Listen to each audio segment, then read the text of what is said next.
Bihar partidu berria, zelan dauz animoa, azken porrotaren ortea, zelan dago taldea. Egunon, eguerdion, beti gertatzen den moduan, astea aurrera doan neurrian eta hurrengo partidua gerturatzen den neurrian, animoak igotzen joaten dira, besteak beste, gehien gustatzen zaiguna konpetitzea delako eta bihar partidu lehiakor badugulako aurrean. Astea aurrera dihoan neurrian, animoak ere gorago.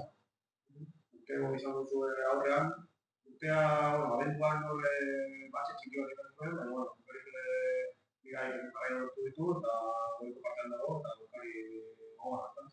Bai, arrazoi duzu, abenduan zehar horre batxe bat izan zuten, emaitzei dagokionean mintzat, eta azken gopi partioak berriz, uztarrilean naiz eta esan hasi, orain bi partidu irabazi dituzte, baina, ratxak beti daude futbolean beti esaten dudan modua, baina garrantzitsuena da beraien joku proposamena eta beraik zelaian egingo dutena eta guk egingo duguna, ezta. Orduan, lehen gutxian ikusi genuen, nik uste dut, beste pare bat edo hiru talderekin joku kombinatuaren aldeko apustua gehien egiten duen taldeetako bada, gainera ez aurten, baizik lau o bost urte damazkiten naiz eta orain entrenatzaile aldatu duten, horretara jolasten oso ondo joan zaie, eta nik uste dut hori dela basea beraiengan eta guk kontutan gehien izan behar duguna, ratxatatik haratago, ezta? Ze joku egiten duten, non egin dizakeguten mina, eta guk non egin dezakegun mina, berai hori izango da garrantzitsuena. Baina, ez dakit, bi edo hirugarren dago sailkapenean, zerbaitegatik da, han erakutsi ziguten, eta hango partiduak ere nik uste dut alizentzia behar duela guretzako, hortzak ez dut ateratzeko bihar. Beraz ez, antzatuko partidan, hasiera futsarrik zen, gero ja, gero bigarren partean hobetu ziren zuen, hori abisu izan behar da, ez da, bigarren minututik, txupatuta dela. Bai, arrazoi duzu, ez da, han gertatu zena, abisua da, alerta da, eta horrekin irten behar gara zelaian, hemen gertatu ez dadin, eta alderantziz gertatu dadin, ez da. Ez hangoa ez gertatzeko, baizik alderantziz gertatu dadin, irten behar dugu, zentzu guztiak martxan jarrita eta gure honena emateko prest. Biharkorako irudikari dituzu zurtuta, Treka, Portotik eta Rodríguez,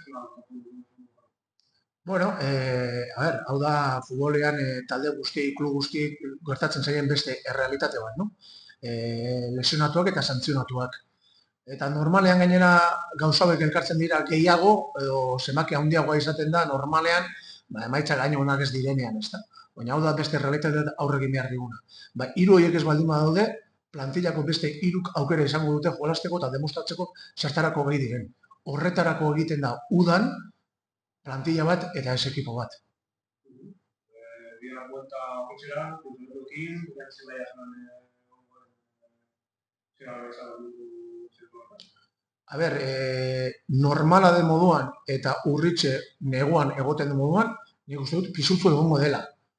Gero, gaur bezalako eguraldia baldin badago, baldintza hauetan egongo da, eguraldi txarra edo euria etortzen baldin bada, baina gauzat esan nahi dut, aurten urritxe egoera honean daukagu, uste dut jolastu dituguen minutuen eguneko 95-90ean, eta ez da izan eskusa inorentzat eta inongo momentuan.